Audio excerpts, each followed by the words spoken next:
Hello friends, അസ്സാം വലൈക്കും, നമസ്കാരം.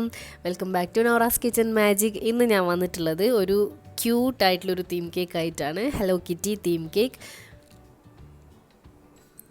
അപ്പോൾ നമ്മളുടെ കിറ്റിനെ ചെയ്യുന്നത് ഫോണ്ടൻറ്റ് യൂസ് ചെയ്തിട്ടാണ്. അതുപോലെ തന്നെ ഒരു ചെറിയൊരു നോസിൽ വർക്ക് കൂടെ ചെയ്യുന്നുണ്ട്. ഇതിന് മുന്നേ ഞാൻ ചെയ്ത് കാണിച്ചിട്ടില്ല, അപ്പോൾ ആ ഒരു വർക്ക് കൂടെ കാണിക്കുന്നുണ്ട്. അപ്പോൾ ഫോണ്ടൻറ്റ് വർക്ക്സൊക്കെ ഒരുപാട് പേര് എൻ്റെ അടുത്ത് ചെയ്തിട്ട് ഒരുപാട് ഫീഡ്ബാക്ക്സ് മെസ്സേജസൊക്കെ അയച്ചിട്ടുണ്ടായിരുന്നു. അപ്പോൾ അതിനൊക്കെ ഒരുപാട് സന്തോഷമുണ്ട്. എൻ്റെ ചാനൽ കണ്ടിട്ട് ഫോണ്ടൻറ്റ് വർക്ക് സ്റ്റാർട്ട് ചെയ്തവരൊക്കെ ഉണ്ട്. അപ്പോൾ അതൊക്കെ ചെയ്ത വർക്കൊക്കെ കണ്ടതിലൊക്കെ ഒരുപാട് സന്തോഷം. അപ്പോൾ നമുക്ക് വീഡിയോയിലിട്ട് പോവാം. അപ്പോൾ ഞാൻ ബ്രീഫായിട്ട് കേക്കിൻ്റെ കാര്യം എന്ന് പറയാം. ഇപ്പോൾ ഇതൊരു ഫുള്ളായിട്ട് വിപ്പിംഗ് ക്രീമിൽ ചെയ്തെടുത്തിട്ടുള്ള ഒരു കേക്കാണ്. കേക്കിൻ്റെ ഫ്ലേവർ ബട്ടർ സ്കോച്ച് ആയിരുന്നു. അപ്പോൾ കേക്കിൻ്റെ ഡീറ്റെയിൽസ് ഒന്നും ഞാനിതിൽ ചെയ്ത് കാണിക്കുന്നില്ല. നമ്മൾ ഡിസൈനിങ് ചെയ്യുന്നതിന് തന്നെ ഒരുപാട് ടൈം എടുക്കും. അപ്പോൾ അതുകൊണ്ട് തന്നെ കേക്കിൻ്റെ ഡിസൈനിങ് മാത്രമാണ് ഞാൻ ഇൻക്ലൂഡ് ചെയ്തിട്ടുള്ളത്.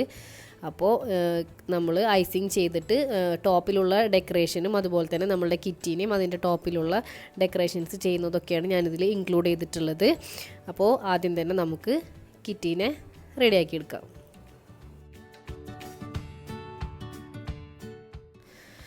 അപ്പോൾ നമ്മൾ ആദ്യം തന്നെ ഷുഗർ പേസ്റ്റ് എടുക്കുക. ഷുഗർ പേസ്റ്റ് ഫോണ്ടൻ്റ് എന്നൊക്കെ പറയും, ഞാൻ മാറി മാറി ഇങ്ങനെ പറഞ്ഞു പോകും. ഷുഗർ പേസ്റ്റും ഫോണ്ടൻറ്റും സെയിം തന്നെയാണ്. അപ്പോൾ അതെടുത്തിട്ട് വൈറ്റാണ് ഞാൻ എടുത്തിട്ടുള്ളത്. അതിലേക്ക് കുറച്ച് CMC ആഡ് ചെയ്തിട്ട് ഒന്ന് കുഴച്ചെടുക്കുക. ഫോണ്ടൻറ്റ് സ്റ്റിഫ് ആവാൻ വേണ്ടിയിട്ടാണ്, പെട്ടെന്ന് ഡ്രൈ ആയി കിട്ടാനും സ്റ്റിഫ് ആവാനും വേണ്ടിയിട്ടൊക്കെ CMC ആഡ് ചെയ്യും. അതിന് ശേഷം നന്നായിട്ടൊന്ന് കുഴച്ച് കൊടുക്കുക. അപ്പോൾ കുഴക്കുമ്പോൾ തന്നെ നമുക്ക് അറിയാൻ പറ്റും, നമ്മളെ കയ്യിൽ തന്നെ അറിയാൻ പറ്റും അതിങ്ങനെ ഹാർഡായിട്ട് വരുന്നത്. അപ്പോൾ ആ ഒരു കുറച്ച് നമ്മളിങ്ങനെ ഡസ്റ്റ് ചെയ്യുന്ന പോലെ പൗഡറൊക്കെ ഇട്ട് കൊടുക്കുന്നത് പോലെ കുറേശ്ശെ ഇട്ട് കൊടുത്താൽ മതി. എന്നിട്ട് ഇതുപോലെ ഒരു ബോൾ ഉണ്ടാക്കിയിട്ട് ജസ്റ്റ് ഒന്ന് പ്രസ് ചെയ്ത് കഴിയുമ്പോൾ അങ്ങനെ ജസ്റ്റ് നമ്മളെ കൈയുടെ ഉള്ളിലിട്ടിട്ട് ഒന്ന് ജസ്റ്റ് ഒന്ന് ഉരുട്ടി കൊടുക്കുക. എന്നിട്ടൊന്ന് പ്രസ് ചെയ്യുമ്പോൾ തന്നെ നമുക്ക് കിറ്റിയുടെ ഹെഡ് കിട്ടും. ഓക്കെ, അപ്പോൾ ഇതാണ് കിറ്റിയുടെ ഹെഡ് വരുന്നത്. ജസ്റ്റ് ഒന്ന് പ്രസ് ചെയ്തിട്ടുള്ളൂ ഞാൻ കൈ വെച്ചിട്ട്. കണ്ടോ, കറക്റ്റ് ഒരു നമ്മൾ പത്തിരിയൊക്കെ ഉണ്ടാക്കുമ്പോൾ അങ്ങനെ പ്രസ് ചെയ്ത് വെക്കില്ലേ, അത് തന്നെ അങ്ങനെ വെക്കുക. എന്നിട്ട് ഇതുപോലെ അതിൻ്റെ ചെവി ഉണ്ടാക്കണം. ചെവിക്ക് വേണ്ടിയിട്ട് ഒരു കുഞ്ഞി കയ്യിൽ ഇതേപോലെ തന്നെ ഫോണ്ടൻ്റ് എടുത്തിട്ട് നമ്മൾ ഇപ്പോൾ ഓരോ ഷേപ്പുകൾ അതുപോലെ തന്നെ കൈ വെച്ചിട്ട് തന്നെ ഉണ്ടാക്കിയെടുക്കുകയാണ്. അപ്പോൾ രണ്ട് സൈഡിൽ നമുക്കത് വെച്ച് കൊടുക്കണം. അപ്പോൾ കറക്റ്റ് നോക്കുക, രണ്ടും സെയിം സൈസാണോ. അപ്പോൾ അതുപോലെ നമ്മൾ വെക്കേണ്ട എവിടെയാണ് പ്ലേസ് ചെയ്യേണ്ടതെന്ന് നോക്കിയിട്ട് ജസ്റ്റ് ഒന്ന് മാർക്ക് ചെയ്ത് കൊടുക്കുക. മാർക്ക് ചെയ്തതിന് ശേഷം നമ്മൾ ഗ്ലൂ അതിൽ കൊടുത്തിട്ട് ജസ്റ്റ് ഒന്നിങ്ങനെ പ്രസ് ചെയ്ത് വെച്ച് കൊടുത്താൽ മതി. അപ്പോൾ തന്നെ അവിടെ സ്റ്റിക്കായിട്ട് ഇരുന്നോളും. അപ്പോൾ ഞാൻ നമ്മളെ കിറ്റിയുടെ ചെവി ഇങ്ങനെ പ്രസ് ചെയ്ത് വെച്ച് കൊടുക്കുന്നുണ്ട്. അപ്പോൾ പ്രസ് ചെയ്യുമ്പോൾ നമ്മൾ വല്ലാതെ ഓവറായിട്ട് പ്രസ് ചെയ്യേണ്ട, അപ്പോൾ ഷേപ്പ് ഇങ്ങനെ മാറും. കറക്റ്റ് ഫേസ് ഇങ്ങനെ ലെവൽ ചെയ്ത് കൊടുക്കുക. പിന്നെ ഞാൻ എഡിബിൾ മാർക്കർ വെച്ചിട്ടാണ് ഇങ്ങനെ കണ്ണ് മാർക്ക് ചെയ്ത് കൊടുക്കുന്നത്. നിങ്ങൾക്കിത് ബ്ലാക്ക് ഫോണ്ടൻറ്റ് വെച്ചിട്ടും ചെയ്ത് കൊടുക്കാം കേട്ടോ, ചെറുതായിട്ട് ഉരുട്ടിയിട്ട്. അതാകുമ്പോൾ കുറച്ചും കൂടി പണിയെടുക്കേണ്ടി വരും. പിന്നെ അതുപോലെ ഇങ്ങനെ അത് മീശല്ലേ, മീശയാണ്, അതിങ്ങനെ വരച്ച് കൊടുക്കുക. അതുപോലെ തന്നെ അതിൻ്റെ നോസ് കൊടുക്കുന്നുണ്ട്. അപ്പോൾ ഞാനിതൊരു പിക്ചർ വെച്ചിട്ടാണ് ചെയ്യുന്നത് കേട്ടോ. അപ്പോൾ നമുക്ക് ഏതിപ്പോൾ തീം കേക്ക് ആയാലും നമുക്കതൊരു പിക്ക് ഉണ്ടാവുമല്ലോ. അപ്പോൾ ആ പിക്കിൽ നോക്കിയിട്ട് അതിൻ്റെ ഷേപ്പ് എങ്ങനെയാണോ അപ്പോൾ അതുപോലെ തന്നെ നമുക്ക് ചെയ്ത് കൊടുക്കാം. അപ്പോൾ ഓക്കെ, അപ്പോൾ നമ്മളെ ഹെഡ് റെഡി ആയിട്ടുണ്ട്. ഇനി നമ്മളുടെ അവിടെ ഒരു ഹെഡിൻ്റെ അവിടെ ഒരു ബോ കൊടുക്കണം.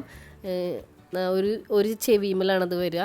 അപ്പോൾ എൻ്റെ കയ്യിൽ ഇതിൻ്റെ കട്ടർ ഉണ്ട്. അതല്ലെങ്കിൽ നിങ്ങളെ കയ്യിൽ കട്ടർ ഇല്ലെങ്കിൽ ഒരു കത്തി വെച്ചിട്ട് ഇങ്ങനെ ആ ഒരു ഷേപ്പിൽ കട്ട് ചെയ്തെടുത്താലും മതി. ഇങ്ങനെ പരത്തിയിട്ട്, ഇപ്പോൾ കട്ടർ ഉള്ളതുകൊണ്ട് എനിക്ക് പെട്ടെന്ന് അത് ചെയ്തെടുക്കാനായിട്ട് പറ്റും. അപ്പോൾ ഇതുപോലെ തന്നെ നമ്മൾ ഗ്ലൂ വെച്ചിട്ട് സ്റ്റിക്ക് ചെയ്ത് കൊടുക്കുക.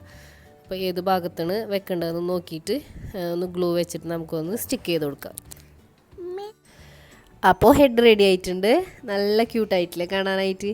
അപ്പോൾ നമുക്കിനി അതിൻ്റെ ബോഡി ഷേപ്പ് റെഡിയാക്കി എടുക്കാം. അപ്പോൾ ഇനി ഞാൻ ബോഡി ഷേപ്പിന് വേണ്ടിയിട്ട് ഇതുപോലെ തന്നെ ഇങ്ങനെ റോൾ ചെയ്തിട്ടുണ്ട്. അത് നമ്മൾ ഒരു സൈഡ് ഇങ്ങനെ ജസ്റ്റ് നമ്മളെ കൈ വെച്ചിട്ടൊന്ന് ഉരുട്ടി കൊടുക്കണം. ഒന്ന് റോൾ ചെയ്തിട്ട് ഒരു സൈഡ് ഇങ്ങനെ കൈ വെച്ചിട്ടൊന്ന് ഉരുട്ടിയിട്ട് ലെവൽ ചെയ്ത് കൊടുക്കണം. ഈ ഒരു ഷേപ്പിലാണ് വേണ്ടത് ബോഡി ഷേപ്പ് വരുമ്പോൾ. എന്നിട്ട് നമ്മളത് ടൂത്ത് പിക്ക് വെച്ചിട്ട് രണ്ടും കൂടെ ജോയിൻ ചെയ്യണം. അതിന് വേണ്ടിയിട്ടാണ് ഞാൻ അതിൻ്റെ ബോഡി പാർട്ട് ഇങ്ങനെ ചെയ്തെടുക്കുന്നത്.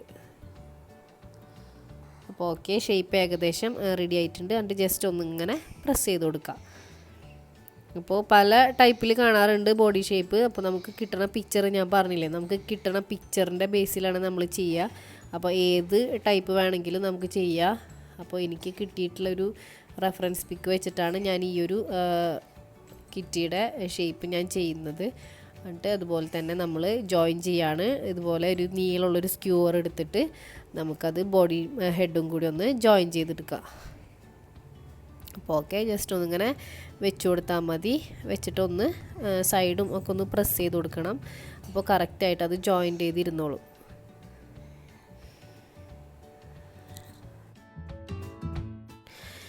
ഇനി നമ്മളുടെ കിറ്റിയുടെ ലെഗാണ്. ലെഗിന് വേണ്ടിയിട്ട് ഞാൻ ഹെഡ് ചെയ്ത പോലെ തന്നെ 2 കുഞ്ഞ് ബോൾ എടുത്തിട്ട് നമ്മൾ കൈ വെച്ചിട്ട് തന്നെ ഇങ്ങനെ പ്രസ് ചെയ്ത് കൊടുക്കുക. എന്നിട്ട് ഇതുപോലെ ഇങ്ങനെ മാർക്ക് ചെയ്തിട്ട് നമ്മളതിൽ എഡിബിൾ ഗ്ലൂ വെച്ചിട്ട് തന്നെ ഇങ്ങനെ സ്റ്റിക്ക് ചെയ്ത് വെച്ച് കൊടുക്കണം. കാല് ഞാനിവിടെ ഇങ്ങനെ സ്റ്റിക്ക് ചെയ്ത് കൊടുക്കുന്നുണ്ട്. ഇപ്പോൾ ഗ്ലൂ ഇല്ലെങ്കിൽ ജസ്റ്റ് വെള്ളം തൊട്ടിട്ട് ഇങ്ങനെ ഒട്ടിച്ചു കൊടുക്കാം. പക്ഷേ അത് ഡ്രൈ ആവാനായിട്ട് കുറേ ടൈം എടുക്കും, അങ്ങനെ ഒട്ടിയിരിക്കാനായിട്ട് ടൈം എടുക്കും. അപ്പോൾ ഏറ്റവും ബെറ്റർ നമ്മൾ ഗ്ലൂ തന്നെയാണ്. CMC ഒന്നും വാട്ടറിൽ മിക്സ് ചെയ്തിട്ടില്ല, ഞാൻ ചെയ്ത് കാണിച്ചിട്ടുണ്ട്. ഇതിന് മുന്നേ റെസിപ്പി ഞാൻ ഇട്ടിട്ടുണ്ട് ഗ്ലൂ ചെയ്യണത്. അപ്പോൾ അത് ഞാൻ ഇതിൻ്റെ അടിയിൽ ലിങ്ക് ഞാൻ കൊടുക്കാം. ഇനി നമ്മൾ അടുത്തത് അതിന് കൈ കൊടുക്കണം. കൈ തന്നെ ജസ്റ്റ് ഇങ്ങനെ നീളത്തിൽ റോൾ ചെയ്തിട്ട്, ഞാൻ നേരത്തെ ഇതിന് മുമ്പ് ടെഡി ബിയർ ചെയ്തപ്പോൾ ഒക്കെ കാണിച്ചിട്ടുണ്ട്. റോൾ ചെയ്ത് കട്ട് ചെയ്തെടുത്തിട്ട് സൈസ് അനുസരിച്ച് കട്ട് ചെയ്തെടുത്തിട്ട് നമ്മൾ സ്റ്റിക്ക് ചെയ്ത് കൊടുക്കുന്നുണ്ട്. അപ്പോൾ ടെഡി ബിയറിൻ്റെ ഒക്കെ ലിങ്ക് ഞാനിതിൻ്റെ താഴെ ഞാൻ ഡിസ്ക്രിപ്ഷനിൽ കൊടുക്കാം കേട്ടോ. അപ്പോൾ അത് നോക്കിയിട്ടായാലും ചെയ്ത് കൊടുത്താൽ മതി. അപ്പോൾ കൈ നമ്മളെ കിറ്റി റെഡി ആയിട്ടുണ്ട്. ഓക്കെ, പിന്നെ കൈ വെച്ചതിന് ശേഷം 2 സൈഡിൽ നിന്നും ഇതുപോലെ ഒന്ന് പ്രസ് ചെയ്ത് കൊടുക്കുക. അപ്പോൾ കൈ നന്നായിട്ട് അതിൽ ഒട്ടിയിരുന്നോളും, നന്നായിട്ട് ഫിക്സ് ആയിക്കോളും. ഇനി ഞാൻ ഐസിങ് ചെയ്ത് വെച്ചിട്ടുള്ള കേക്കാണ്. ഇതിപ്പോൾ ഫ്രിഡ്ജിലിരുന്ന് നന്നായിട്ട് കൂളായിട്ടുണ്ട്. അപ്പോൾ അതിന് ശേഷമാണ് നമ്മളത് ഡിസൈനിങ് ചെയ്യാനായിട്ട് ഈ ടൈമിൽ എടുക്കേണ്ടത്. അപ്പോൾ ഞാനിവിടെ നോസിൽ ഒന്നും യൂസ് ചെയ്യാതെ വിപ്പിംഗ് ക്രീം എടുത്തിട്ട് ഒന്ന് ബോർഡർ കൊടുക്കുന്നുണ്ട്. നോസിലൊന്നും യൂസ് ചെയ്തിട്ടില്ല. പൈപ്പിംഗ് ബാഗിൻ്റെ എഡ്ജ് ഒന്ന് ജസ്റ്റ് ചെറുതായി ഒന്ന് കട്ട് ചെയ്തിട്ട് സിമ്പിളായിട്ടുള്ളൊരു ബോർഡറാണ് കൊടുത്തിരിക്കുന്നത്. അപ്പോൾ ഏറ്റവും നല്ലത് നമ്മൾ തീം കേക്കൊക്കെ ചെയ്യുമ്പോൾ വിപ്പിംഗ് ക്രീമിൽ ചെയ്യുമ്പോൾ സിമ്പിളായിട്ടുള്ള നോസിൽ വർക്കുകൾ ചെയ്യുന്നതാണ് നല്ലത്. ബോർഡർ വർക്കുകൾ മെയിനായിട്ട് വലിയ വലിയ നോസിൽ വെച്ചിട്ടുള്ള ബോർഡർ വർക്കൊക്കെ അവോയ്ഡ് ചെയ്യാനായിട്ട് ശ്രദ്ധിക്കുക. പിന്നെ ഏറ്റവും സിമ്പിളായിട്ടിരിക്കണത് തന്നെയായിരിക്കും നമ്മൾ ഫോണ്ടൻ്റ് എസൻസൊക്കെ വെക്കുന്ന കേക്കിൽ ഒരു ലുക്ക് കിട്ടുക. അപ്പോൾ അതൊക്കെ ഒന്ന് ശ്രദ്ധിക്കുക. അപ്പോൾ ഞാനിവിടെ സിമ്പിളായിട്ടുള്ളൊരു ബോർഡറാണ് കൊടുക്കുന്നത്. ഇനി ടോപ്പിൽ ഞാൻ വേറൊരു കിറ്റിനെ ഇരുത്താൻ വേണ്ടിയിട്ട് അതിൻ്റെ ചുറ്റും കുറച്ചും കൂടിയും നല്ലൊരു ഡിസൈൻ ഞാൻ കൊടുക്കുന്നുണ്ട്. അപ്പോൾ അത് ഞാൻ നോസിലിൻ്റെ വർക്ക് ഞാനൊന്ന് കാണിക്കാം. അപ്പോൾ ഈ നോസിൽ വെച്ചിട്ട് ഇതിങ്ങനെ പ്രസ് ചെയ്ത് പിടിച്ചിട്ട് നമ്മളിങ്ങനെ ഒന്ന് മൂവ് ചെയ്ത് കൊടുക്കുക. അപ്പോൾ ഇങ്ങനെ ഫ്ലീറ്റ്സ് വരുന്ന പോലെ തന്നെ വരും. അതാണ് ഇതിൻ്റെ നോസിലിൻ്റെ, സാധാരണ നമ്മൾ നോസിൽ ചെയ്യുമ്പോൾ അതിൻ്റെ അറ്റത്തല്ലേ ഓരോ ഡിസൈൻസ് വരിക, ഇതിൻ്റെ സൈഡിലേക്കാണ്. ഇത് ബാർബി ഡോള് ഡിസൈൻ ചെയ്യുന്ന ഒരു നോസിലാണ്. അപ്പോൾ ഇതുപോലെയാണ് ഞാൻ ഡിസൈനിങ് ചെയ്യുന്നത്. അപ്പോൾ ചിലപ്പോൾ കേക്കിൽ ചെയ്യുമ്പോൾ കറക്റ്റ് മനസ്സിലാവില്ല. അപ്പോൾ അതുകൊണ്ടാണ് ഞാനിങ്ങനെ പ്ലേറ്റിൽ ചെയ്ത് കാണിച്ചത്. എന്നിട്ട് അതുപോലെ തന്നെ നമ്മൾ കേക്കിലേക്ക് ഇങ്ങനെ റൊട്ടേറ്റ് ചെയ്ത് കൊടുക്കുക. കൈ ജസ്റ്റ് ചെറുതായിട്ടൊന്നിങ്ങനെ ഷേക്ക് ചെയ്ത് കൊടുക്കുക. അപ്പോൾ നമുക്ക് ആ ഫ്ലീറ്റ്സ് വരുന്നത് പോലെ ചെയ്യാൻ പറ്റും. ഇത് ബാർബിയിൽ നമ്മൾ ചെയ്യുമ്പോൾ നല്ല ഭംഗിയുണ്ടാവും. കണ്ട നോസിലിൻ്റെ സൈഡ് കണ്ടില്ലേ, ഈ ഒരു ഡിസൈനാണ്, ഈ ഒരു 2 കർവ് പോലെ വരുന്ന ഒരു ഡിസൈൻ. അത്രേ ഉള്ളൂ. ഇത് സിംഗിളായിട്ട് മേടിക്കാൻ കിട്ടണത് ഞാൻ എവിടെയും കണ്ടിട്ടില്ല. ഇതൊരു 5 നോസിൽ വരുന്ന ഒരു സെറ്റാണ്. ബാർബി ഡിസൈൻ ചെയ്യാൻ വേണ്ടിയിട്ട് മാത്രമായിട്ട് വരുന്ന നോസിലാണിത്. അപ്പോൾ ഞാനിങ്ങനെ ഒരു ഐഡിയ തോന്നിയപ്പോൾ അങ്ങനെ ചെയ്തെന്നുള്ളൂ. ചെയ്തപ്പോഴും നല്ല ഭംഗിയുണ്ട് കാണാനായിട്ട്. അപ്പോൾ അതുകൊണ്ട് എനിക്ക് ഇത് ചെയ്യാമെന്ന് വിചാരിച്ച്. അപ്പോൾ ഇതുപോലെ തന്നെ ചുറ്റും ഞാൻ ചെയ്ത് കൊടുക്കുന്നുണ്ട്. ഇപ്പോൾ ബാർബിയിൽ ചെയ്യുമ്പോഴും നമ്മളിങ്ങനെ ശരിക്കും ആ ഒരു സ്കേർട്ടിൻ്റെ ഫ്ലീറ്റ്സ് വരുന്ന പോലെ ഇങ്ങനെ കിടക്കും. അപ്പോൾ ഇൻഷാല്ലാ ഒരു ബാർബി ഞാൻ ചെയ്യുമ്പോൾ ഞാൻ ഈ ഒരു ഡിസൈൻ ഞാൻ ചെയ്ത് കാണിച്ചു തരാം. അപ്പോൾ ഇത്രയും മതി. ഇനിയിപ്പോൾ സെൻറ്ററിൽ ഞാനൊരു ഈ റൗണ്ടിൽ ഇങ്ങനെ അത് കട്ട് ചെയ്തിട്ട് ഇങ്ങനെ വെക്കുന്നുണ്ട്. അത് നമ്മളുടെ കിറ്റി ഒന്ന് ഫിക്സ് ആയിരിക്കാൻ വേണ്ടിയിട്ടാണ് ഞാൻ സെൻറ്ററിൽ ഫോണ്ടൻറ്റ് വെച്ചിട്ട് ഇങ്ങനെ കട്ട് ചെയ്തത്. അപ്പോൾ ഇങ്ങനെ ഷെയ്ക്ക് ആവില്ല. ഇനി നമ്മളുടെ കിറ്റീനെ ഞാൻ സ്ക്യൂറോട് കൂടി തന്നെ ഇങ്ങനെ ഇറക്കി കൊടുക്കുന്നുണ്ട്. ഇറക്കുമ്പോൾ ഹെഡ് പിടിച്ചിട്ട് താഴ്ത്തുക, അല്ലെങ്കിൽ ഇങ്ങനെ സെപ്പറേറ്റ് ചെയ്ത് പോരും. എന്നിട്ട് നന്നായിട്ടൊന്ന് പ്രസ് ചെയ്ത് വെച്ച് കൊടുക്കുക. അപ്പോൾ നമ്മളെ കിറ്റി അവിടെ ഇരുന്നിട്ടുണ്ട്. ഇനി ഇതുപോലെ ഞാൻ കുറച്ച് ഡെക്കറേഷൻ ഐറ്റംസ് വെക്കുന്നുണ്ട്. ഇതൊന്നും എഡിബിളല്ല.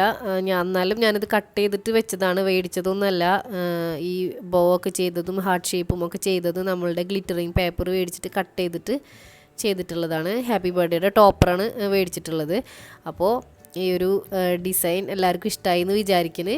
അപ്പോൾ ഞാൻ ഒരു തീം കേക്കിൻ്റെ ഒരു ഐഡിയ, കിറ്റിയുടെ ഒരു തീം കേക്ക് ഐഡിയ നിങ്ങൾക്ക് ഷെയർ ചെയ്യാന്നുള്ള രീതിയിൽ ചെയ്തതാണ്. അപ്പോൾ എല്ലാവർക്കും ഇഷ്ടമായി എന്ന് വിചാരിക്കുന്നു.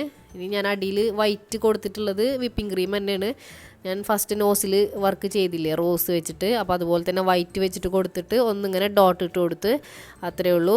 അപ്പോൾ നമ്മളുടെ ഹലോ കിറ്റി നല്ല ക്യൂട്ടായിട്ടിരിക്കുന്നുണ്ട്. അപ്പോൾ എല്ലാവരും ഐഡിയാസ് നിങ്ങൾ മനസ്സിലായതുപോലെ ചെയ്ത് നോക്കുക. എല്ലാവരുടെയും ഫീഡ്ബാക്ക്സ് അറിയിക്കുക, കമൻറ്റ് ചെയ്യുക, വീഡിയോ ലൈക്ക് ചെയ്യുക, ഷെയർ ചെയ്യുക. ഇപ്പോൾ വീഡിയോ ആദ്യമായിട്ട് കാണുന്നവരുണ്ടെങ്കിൽ എന്തായാലും ഒന്ന് സബ്സ്ക്രൈബ് ചെയ്യണം കേട്ടോ.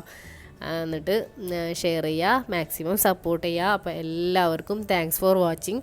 ഇൻഷാ അല്ലാ വേറൊരു വീഡിയോ ആയിട്ട് വരുന്നത് വരെ ടേക്ക് കെയർ. Thank you.